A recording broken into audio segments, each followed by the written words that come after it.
So Mike Phillips will speak next on the determination of coal. Mike is the executive director of the Turner Endangered Species Fund and the Turner Biodiversity Divisions, which stand as the world's most significant private effort to conserve biological diversity.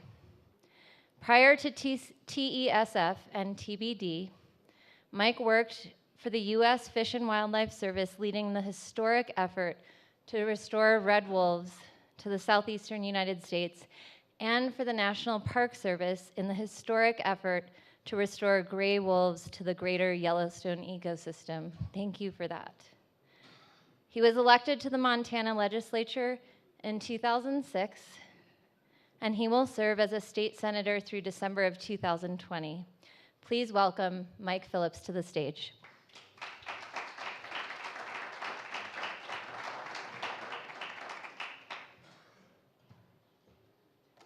Thanks for hanging in there. I know it's late in the afternoon, and I appreciate your willingness not to leave too early. I've had the good fortune to come to AREDAY events the last few years, and I sit and I think that from what Chip and Sally have done, we've got all the problems solved. Everything's going to get better, and then I travel to go home. And I realize that there's still a world of work to do. As I mentioned that to Chip one time, he said, well, it would be useful if you could speak to the pessimism that you experience when you go home as it relates to coal. And so I said, sure, I'll speak about the determination of coal through a couple of stories. And the best story to begin actually started about 7 years ago, almost to this day, in the summer of 2009, while I was walking the short distance from the White House to the Eisenhower Executive Building with a small group of state legislators. I had an unusual moment of clarity. We had been invited by the White House to work with the administration in the United States Senate on an effort to pass green energy jobs and climate change legislation. I was specifically invited for two reasons. I had recently had, back in 2009, the good fortune to shepherd through the Montana legislature the nation's most sweeping legislation as it speaks to geologic sequestration of carbon. And my state's senior U.S. Senator, Max Baucus, was then the chairman of the Senate Finance Committee, a committee that would obviously have a great deal to say about federal legislation on clean, green jobs and climate change legislation. So as we were walking, some of my colleagues began lamenting the difficulty of ushering in a new energy future. And as I listened, I had this flash of great clarity. And I looked around and I realized everything that I had known in my life, at least the materialistic things, were a result of burning coal and other fossil fuels. I said to my colleagues, as we're walking through Washington, D.C., you look at this great city, these beautiful buildings, these wonderful monuments. They are largely a product of burning coal and other fossil fuels. Those fuels have served us so well, I said to my colleagues, that it's beyond the comprehension of most folks to imagine that they're not going to serve us well into the future. And I pointed out that I believe that this lack of comprehension was due in large part to the foundational nature of energy. It's so foundational that most folks don't give it a second thought. They just flip the switch. Well, my colleagues didn't seem too terribly impressed with my epiphany, so I told a story to try to help them come to see how I viewed this sort of foundational relationship that we have with energy. I said to them, you guys don't know this, but and you guys don't either, but they didn't, that I caught my first gray wolf, a big 85-pound male, for research purposes in the summer of 1980. I have worked on wolf recovery nearly every day since. I have a hard-earned fondness for restoration and gray wolves. So I know, I said to my colleagues, I know that when I die, I want the wolves to enjoy my bones. I want them to shit me out and have the scat beetles pick me over and have the rain pound me into the soil, to be lifted by the roots to begin again as a blade of grass or something else that's green that's meant to be eaten. I said to my colleagues, as long as energy flows, let me so flow. If there's a God and an afterlife, Surely this is it, or at least part of it, this endless flow of energy through and around things which are animate. What is life without energy? I said to my colleagues, if you believe that, then the new energy future that we covet is very unsettling to most folks because it demands that they abandon life as they know it, and that upsets them. Since the days when we began to hunt and gather as Pleistocene man and woman, we have resisted change. Change is difficult. Change can get you killed. So why in the world, when you look around and you see security and you see familiarity, you see the great city of Washington, D.C., why in the world would you change? To this day, I'm not sure that my thoughts made any difference to my colleagues, but they made a great deal of difference to me. My home state of Montana, has benefited mightily from coal, so much so that many Montanans simply cannot fathom a future without coal. They see simply no reason to abandon king coal. And since I believe their refusal is without merit, in our last legislative session, I introduced a bill, just a very simple little study bill, that said, let's imagine what Montana would be like without coal. Can we imagine a future for Montana with no coal? I argued for passage of this bill by pointing out that around the world there's growing resistance to using coal as a source of energy. And to be honest, to the bill, I had to say that resistance was largely based on climate change. And that's where my bill got stuck. Montana, as a state, struggles to imagine a new energy future that doesn't include coal because far too many of our elected Republican officials will either waffle on the issue of climate change or they'll deny it altogether. It's not just Montana that struggles. Wyoming, Idaho, the Dakotas. As we heard earlier today, Colorado struggles.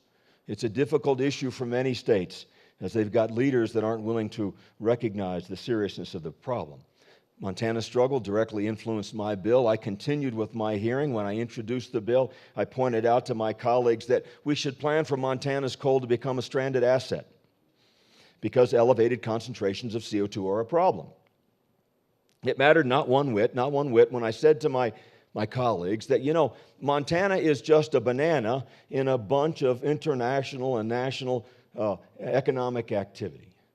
What we have to sell only has value if there are willing customers. And increasingly, there aren't willing customers for coal because people around the world want to contribute to a solution to climate change by not burning coal.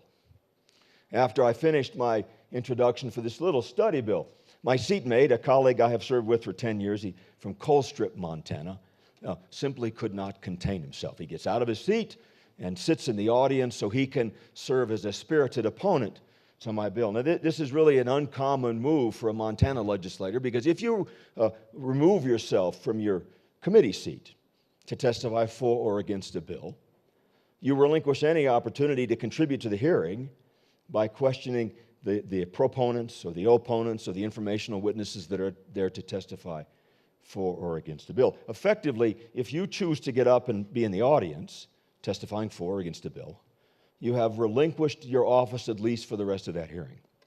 But my seatmate simply could not control himself, and so he testified in opposition to the bill. Make a long story short, the bill never saw the light of day. It died in committee along a mostly party line vote. And it did so because I concluded I didn't tell the right stories, and I was by no means the right messenger. I was not the right storyteller. I think that coal will remain a determined source of energy until we change the politics in this country. You've heard that repeatedly over and over again. I want to point out that some of the millennials have suggested that the presidential election doesn't matter. Of course, it does matter in a huge way. I would have you believe that any effort, even the most modest of efforts at the national level to deny coal, will come to a screeching halt if Trump is elected. And not because of what he'll do. I can actually have you believe of many of the Republican candidates, he's probably most acceptable if you believe in a progressive agenda. But that's another story.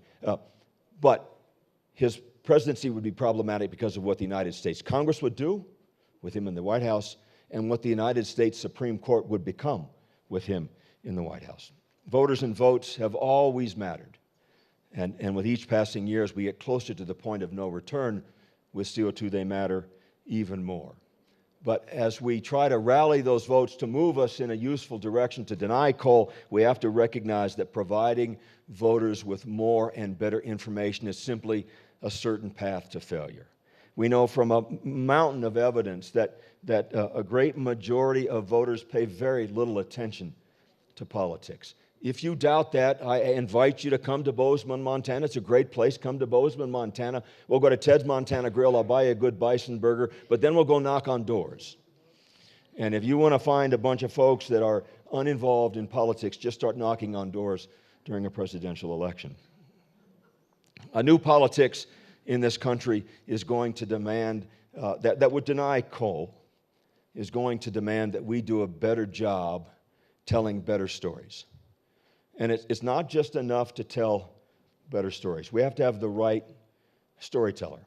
So years ago, in 2007, I formed what might be the nation's first legislative climate change caucus.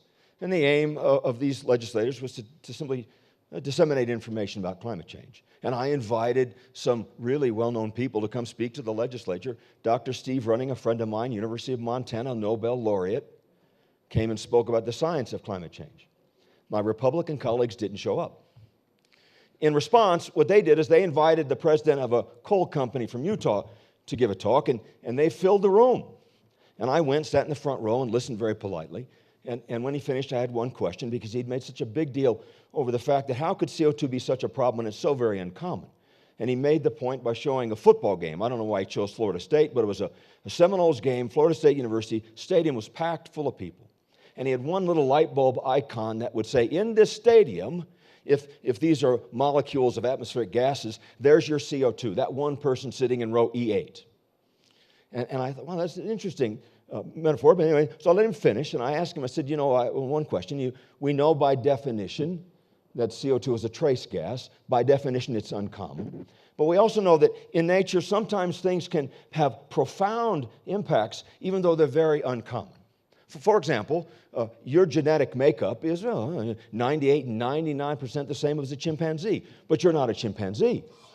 So we can clearly see that small differences can have profound impacts. I don't remember what he said. He probably thought I was a smart ass, and that was, but anyway. So in response to his presentation, as I was watching a State of the Union address, I recognized that there's two entities in the chamber that never stand for partisan applause. The Joint Chiefs never stand for partisan applause. And the Supreme Court justices never stand for partisan applause. And I thought, holy mackerel, maybe Mike, you simply need a different messenger, a different storyteller. The military. I couldn't get the Chief Justices. They wouldn't do that. But the military might come and speak to the Montana legislature. And so I got up with Vice Admiral Denny McGinn and Lieutenant Colonel Brutus Charette, two great Americans that try to keep people alive by ensuring that our energy policy is the best that it can be. And I had them come to the Montana legislature and speak about the nexus between energy policy, climate change, and national security. My co-host was now Congressman Ryan Zinke. At the time, he was State Senator Ryan Zinke. Ryan was 18 years in the United States Navy, twice commander of SEAL Team 6. Ryan's a bona fide military guy. And so we've got these great military leaders coming. I've got a Republican co-host out of the Montana Senate. And my Republican colleagues don't show up. They give their evening discussion about climate change and energy policy and national security, and it was mostly Democrats in the room. The Republicans didn't show up. My point is, we have to do a better job telling better stories. And telling the right stories oftentimes not enough. You have to have the right storyteller. And as Louis can attest, and other people in this room, we are motivated by stories. Ever since we Homo sapiens, have huddled around fires for warmth and security, we have been motivated by stories. Stories that bind us as a group, that give us identity, that promote our collective survival, oftentimes to the detriment of the rest of the natural world. But stories above all else matter to people. And we have to do a better job telling better stories with better storytellers. Chip, thanks for the chance, and thank you folks very much.